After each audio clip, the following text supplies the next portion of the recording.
우리는 계속해서 요한일서 3장과 4장에 나오는 중심의 주제, 하나님이 우리 아버지시다라는 그런 큰 타이틀 안에서 말씀을 나누고 있습니다. 하나님이 우리 아버지신데 하나님의 자녀가 된 우리가 어떻게 살아야 하는지에 대한 말씀입니다. 여기에 대해서 우리가 2주 동안 두 가지를 나누었습니다. 첫 번째로 거룩하신 하나님을 아버지로 모신 우리는 깨끗하게 살아야 한다고 그랬습니다. 깨끗하게. 두 번째는 하나님 아버지를 모시고 사는 우리의 삶의 주소는 사랑이라고 그랬습니다. 우리가 예수님의 사랑을 가지고 살아야 하는데 어디서부터 그 사랑을 시작해야 한다고 했습니까? 어디서부터요? 재물을 가지고 궁핍한 형제를 도와주는 것부터 시작하라고 그랬습니다. 이것이 여러분 이것이 시작되어야 됩니다. 이것부터 시작해서 우리도 예수님처럼 형제를 위해서 목숨을 버리는 십자가의 사랑까지 갈 수 있다고 사도 요한은 말하고 있습니다. 오늘은 세 번째로 하나님을 아버지로 모시고 사는 우리의 모습이 믿는 것과 살아가는 것이 같아야 한다고 말하고 있습니다. 다시요. 여러분 오늘 말씀의 주제는 믿는 것과 살아가는 것이 같아야 한다는 것입니다. 이게 오늘 본문에서 나눌 말씀인데 하나님을 아버지로 모시고 살아가는 사람은 믿는 것과 세상 사는 삶의 모습이 똑같아야 한다는 것입니다. 오늘 말씀이 참 중요합니다. 여러분 잘 귀 기울여 들으셔야 됩니다. 우리 19절 말씀을 같이 읽겠습니다. 19절입니다. 이로써 우리가 진리에 속한 줄을 알고 또 우리 마음을 주 앞에서 굳세게 하리니. 아멘.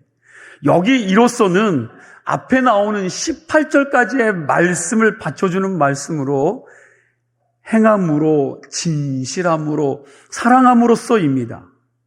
이걸 연결해서 읽으면 행함으로, 진실함으로, 사랑함으로써 우리가 진리에 속한 줄을 알고 또 우리 마음을 주 앞에서 굳세게 하리니, 이것이 되는 거죠. 여러분 이 말씀이 무슨 말인지 이해가 됩니까? 연결해서 읽어도 다 이해하기가 쉽지 않습니다. 그래서 좀 더 이해를 돕기 위해 헬라어 원정과 여러 가지 자료를 살펴보면 여러분 먼저 우리가 진리에 속한 줄 알고라는 뜻이 이런 겁니다. 이제는 우리가 거짓에 속하지 않고 진리에 속했다는 말입니다.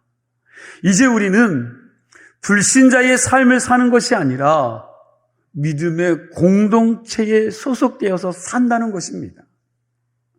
이 말을 풀어서 말하면 이런 겁니다. 우리가 말로만 예수 믿고 말로만 사랑할 때 여러분 이때는 자기가 진리에 속한 사람인지 안 속한 사람인지에 대해서 확신이 없습니다. 말로만 신앙생활 할 때는 자기가 진짜 예수 믿는 사람인지 아닌지 알쏭달쏭합니다. 그런데 우리가 삶으로 진실함으로 하나님이 붙여준 그 사람들을 사랑하고 형제를 사랑하는 삶을 살다 보니까 내가 진짜 그리스도인이 맞구나. 내가 진짜 성도가 맞구나 하는 것을 알게 되는 것입니다. 무슨 말인지 이해가 되십니까? 그러니까 내가 진짜 크리스찬인지 아닌지를 언제 알 수 있다는 겁니까? 언제요? 말씀으로 살 때. 사랑하면서 살게 될 때 내가 진짜라는 것을 알게 된다는 것입니다. 이제 자기의 느낌이나 감정으로 알 수 있는 게 아니라는 겁니다.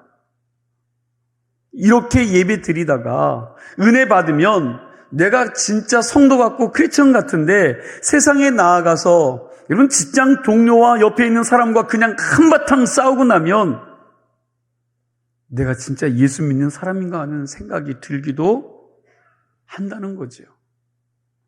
이렇게 말씀 듣고 깨우치고 난 다음에 내가 말씀대로 살겠다고 여러분 생각하면서 진짜 크리스천 같이 느끼기는 하지만 여러분 이 예배 끝난 후에 세상에 나가서 살다 보면 말씀대로 살다가도 돈이 되는 대로 사는 내 모습을 보면 스스로가 진짜인가 가짜인가 혼란할 수 있습니다.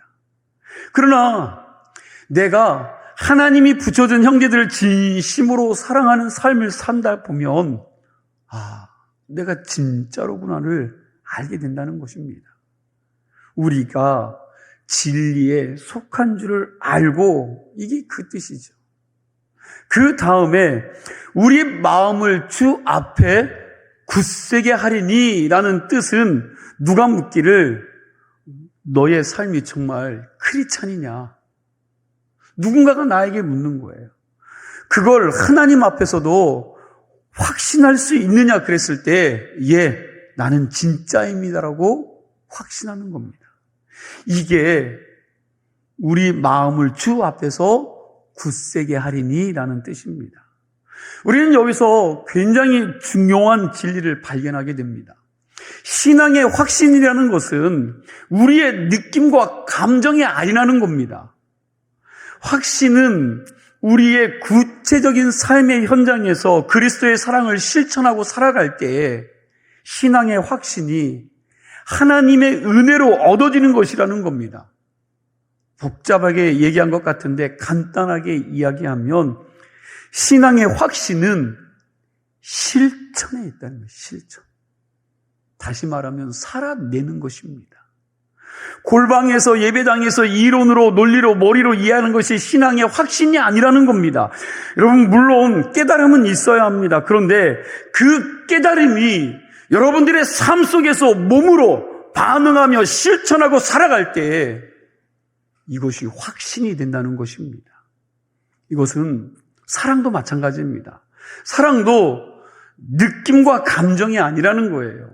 사랑을 몸으로 실천하면서 사랑하게 될 때 내가 이 사람을 정말 사랑하는구나, 반대로 야, 저 사람이 정말 나를 사랑하는구나 한다는 겁니다.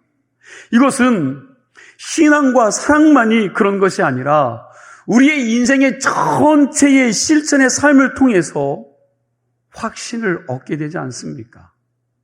예를 들면 이런 거죠.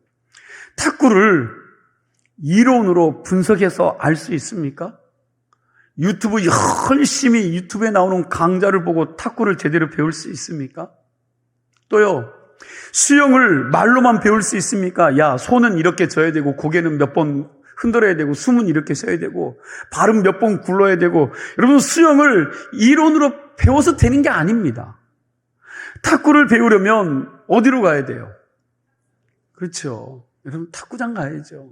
라켓을 들고 탁구대 앞에 서서 여러분 공을 치다가 헛손질도 해야 되고요. 공을 쳤는데 이게 엉뚱한 곳으로 공이 튀기도 하면서 배우는 거죠. 그렇게 배우는 겁니다. 수영도 여러분 수영하려면 물이 아무리 무서워도 물속으로 어떻게 해요? 들어가는 겁니다.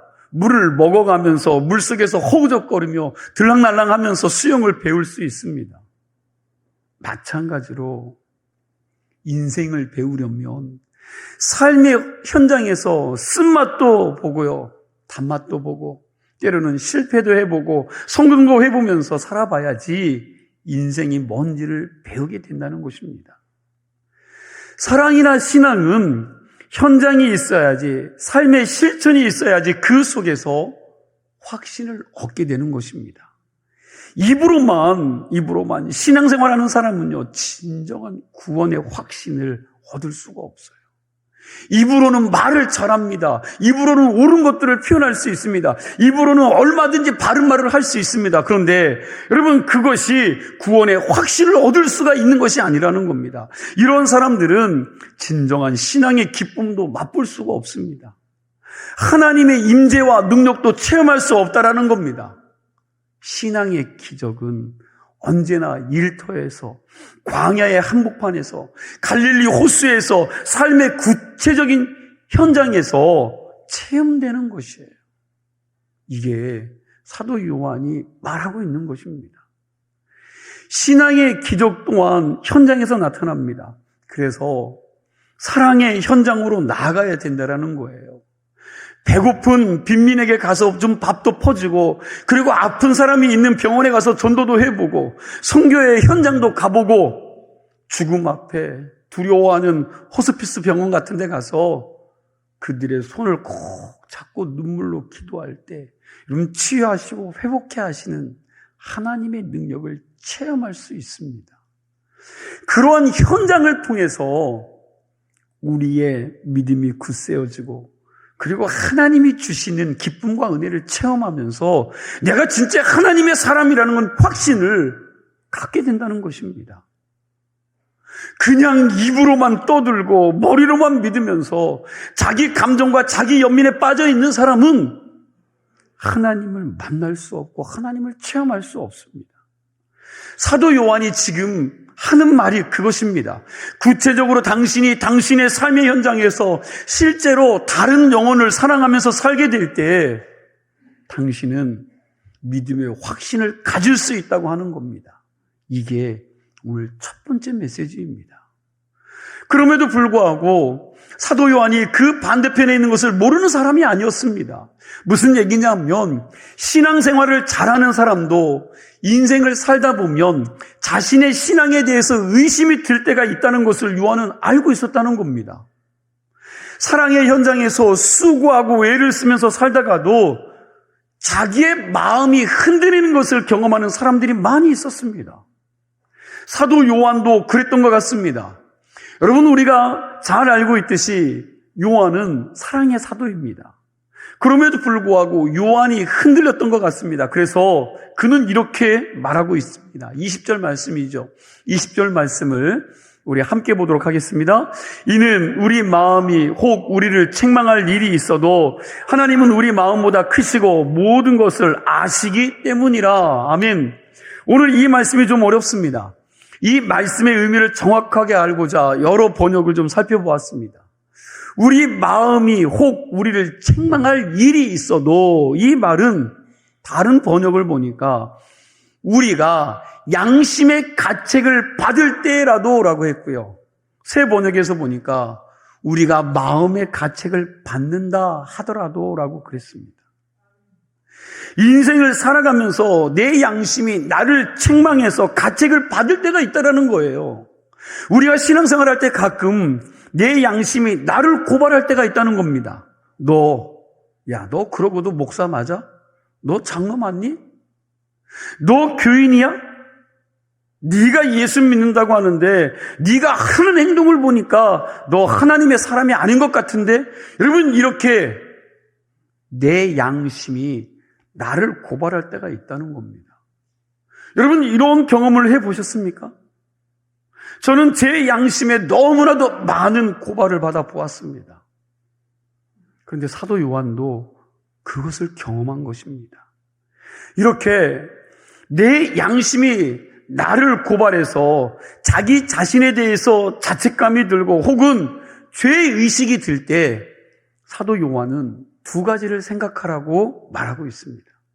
첫 번째로 그런 현상이 내 마음에 나타날 때 아직도 내 믿음이 건강하다는 것을 인정하라는 거예요.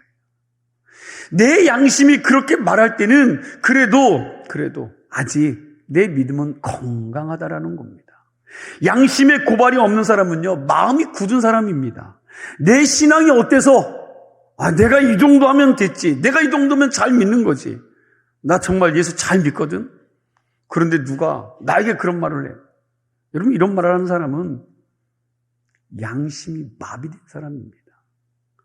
마음이라는 말이 헬라어로 카르디아라는 그런 뜻인데, 여러분, 이 단어의 뜻은 양심이라는 말입니다. 양심. 그러니까 내 양심이 나를 수시로 고발한다면 내 신앙이 아직은 살아있다는 증거가 되는 것입니다. 이런 현상은 자기를 날마다 하나님 앞에 돌아보면서 성찰하게 만듭니다. 이런 현상을 통해서 우리는 자신의 잘못을 깨닫고 고치면서 하나님의 사람으로 성숙해가는 것입니다.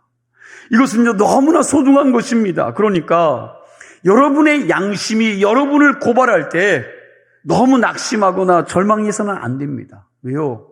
내 신앙의 고발을 받더라도 나 같은 사람이 무슨 예수 믿는 사람이라고 하면서 완전히 절망하지 말라는 거예요.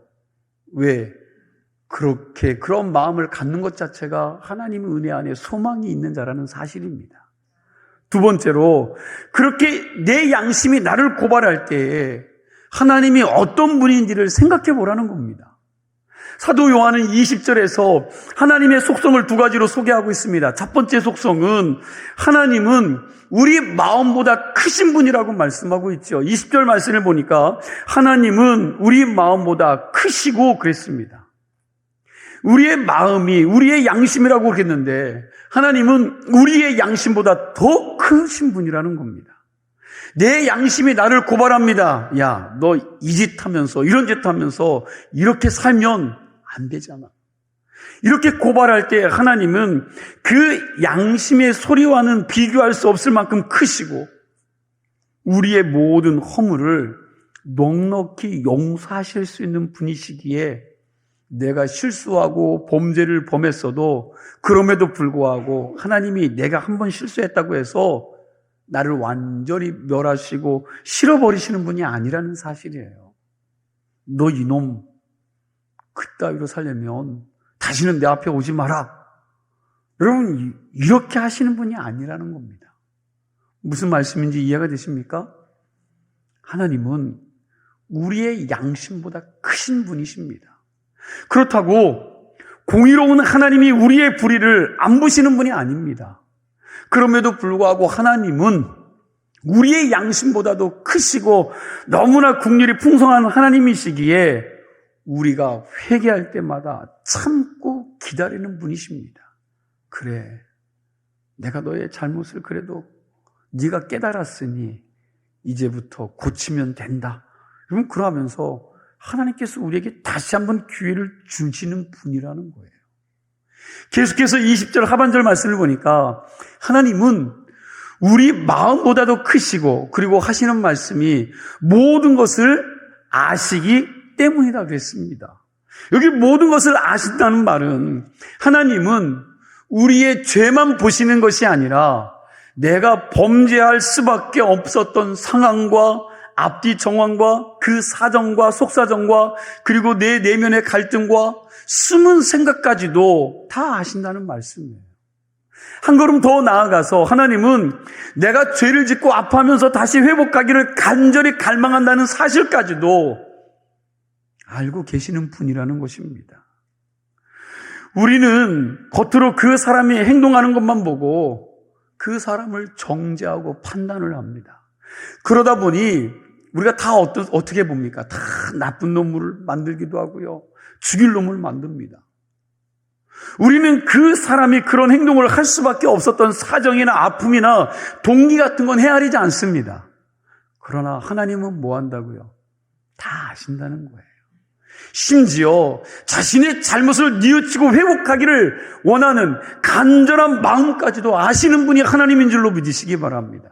그러니 절망하고 낙심하지 말라는 겁니다. 그래, 실수 안 하는 사람이 없단다. 이제부터 좀 고치면 되지. 내 십자가 밑에서 다시 시작하면 된다. 내가 도와줄게.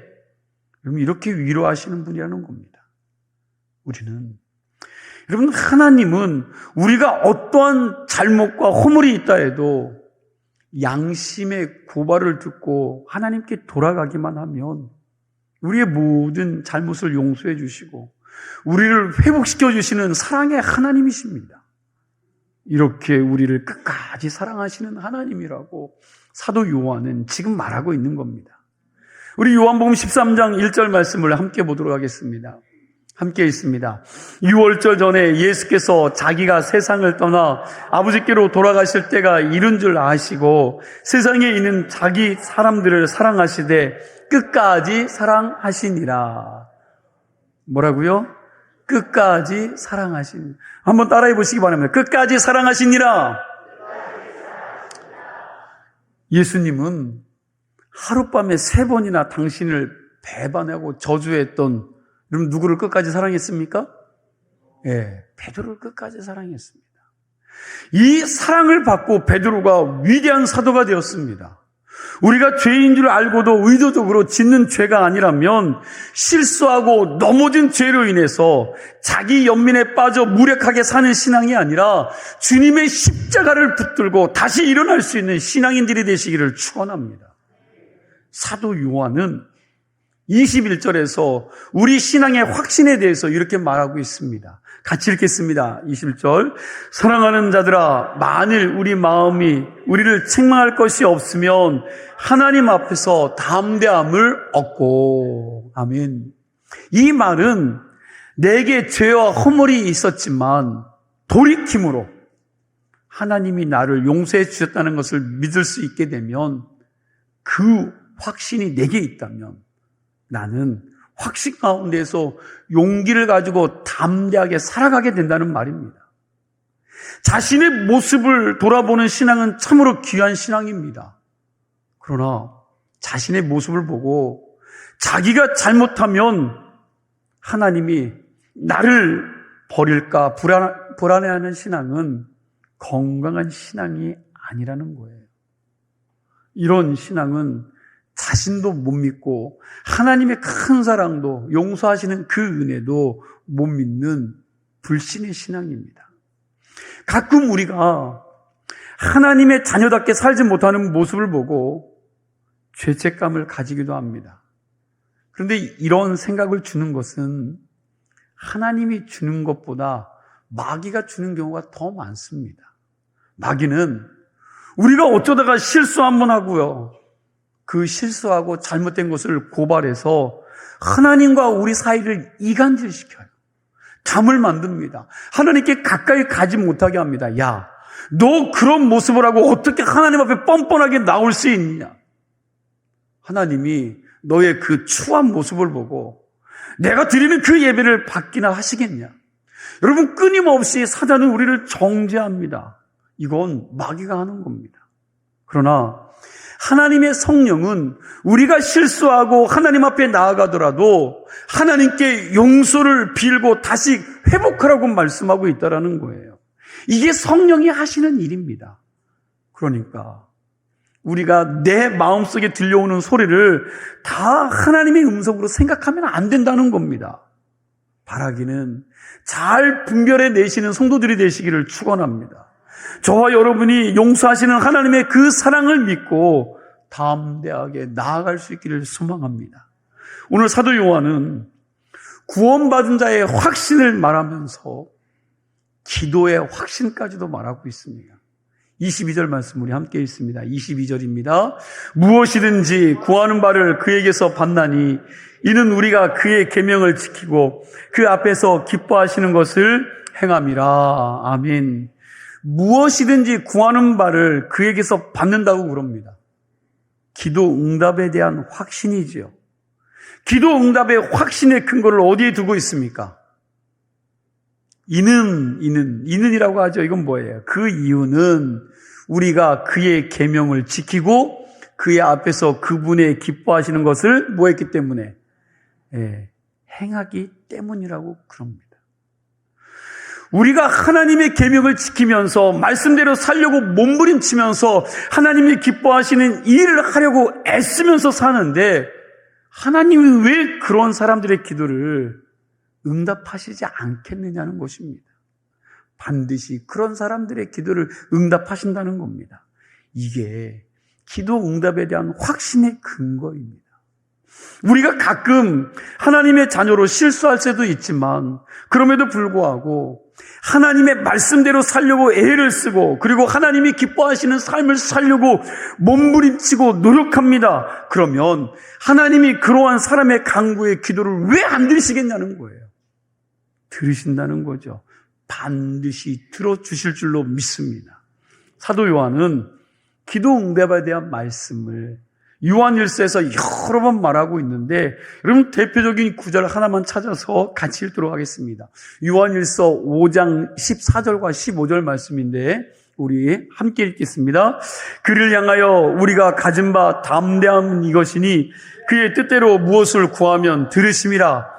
우리가 무엇이든지 구하는 바를 들으신 줄을 안즉 우리가 그에게 구한 그것을 얻을 줄을 또한 아느니라. 제가 다시 한번 읽어드리겠습니다. 그를 향하여 우리가 가진 바 담대함은 이것이니 그의 뜻대로 무엇을 구하면 들으심이라. 우리가 무엇이든지 구하는 바를 들으시는 줄을 안즉 우리가 그에게 구한 그것을 얻은 줄을 또한 아느니라. 아멘. 여러분, 이 말씀 암송하고 붙들고 사는 사람은요, 그냥 보약 몇 채 먹은 것보다 능력 있는 기도의 삶을 살 수 있습니다. 다시요, 여러분, 누가 기도 응답을 받습니까? 누가요? 하나님이 어떤 사람의 기도를 응답해 주십니까? 하나님의 계명을 지키면서 말씀대로 살려고 몸부림치면서 하나님을 기쁘게 해드리는 삶을 사는 사람의 기도를 응답해 주시는 줄로 믿으시기 바랍니다. 사도 요한은 이 말을 하고 난 다음에 하나님의 계명이 뭔지를 또 우리에게 말씀하고 있는 거예요. 23절 말씀입니다. 함께 읽겠습니다. 23절, 그의 계명은 이것이니 곧 그 아들 예수 그리스도의 이름을 믿고 그가 우리에게 주신 계명대로 서로 사랑할 것이니라. 아멘. 하나님의 계명이 뭡니까? 사도 요한은 앞에서 계속 나눈 말씀을 강조하고 있는 것입니다. 우리가 예수 그리스도의 이름을 믿고 하나님이 붙여준 사람들을 뭐 하면서요? 사랑하면서 사는 것입니다. 그렇게 하나님의 계명을 지키며 살며 기도 응답이 된다는 것입니다. 이제 제가 여러분께 묻습니다. 여러분, 예수님이 우리의 죄와 허물을 다 없애기 위하여 십자가에 죽으셨다는 사실을 믿으십니까? 그리고 우리를 조건 없이 사랑하셨다는 사실도 믿으십니까? 예수님이 우리를 조건 없이 사랑하신 것처럼 우리 또한 하나님이 우리에게 붙여주신 형제 자매를 조건 없이 사랑해야 된다는 사실을 믿으십니까? 혹시 그동안 그렇게 살지 못했다면 좀 이제부터라도 그렇게 사시겠다고 결심하시기를 바랍니다. 그렇다면 여러분, 이제부터 여러분들이 기도하는 것은 반드시 응답되리라 믿습니다. 남유다의 13번째 왕이 누굽니까? 히스기야죠. 히스기야. 이 히스기야 왕이 죽음을 선고받고 여러분 얼굴을 벽에 대고 통곡하면서 하나님 앞에 간절히 기도했습니다. 그러자 하나님께서 그의 생명을 15년이나 연장시켜 주셨습니다. 사람들은 의사가 현대의학으로 이 병을 고칠 수 없다고 하면 죽는 줄 압니다. 희망의 끈을 놓습니다. 근데 여러분, 하나님이 허락하지 않는다면 참새 한 마리도 죽지 않는다는 성경의 말씀을 아시죠? 여러분, 그 말씀을 믿으십니까? 의사 선생님이 현대의학으로 못 고치는 병이라고 손을 터는 근거는 통계의 확률입니다. 이런 병에 걸리면 99%가 죽더라는 의학적인 통계를 가지고 말하는 것입니다. 그런데 여러분, 하나님이 1% 살 수 있는 그 확률에 나를 집어넣으면 내가 살 수 없습니까? 아니, 1%가 아니라 0.0001% 확률에 나를 배당시켜 주시면 내가 죽습니까? 살 수 있습니까? 수학적인 통계를 무시할 수는 없지만 우리 크리스찬들이 통계보다 먼저 생각할 것은 하나님의 섭리인 줄로 믿습니다.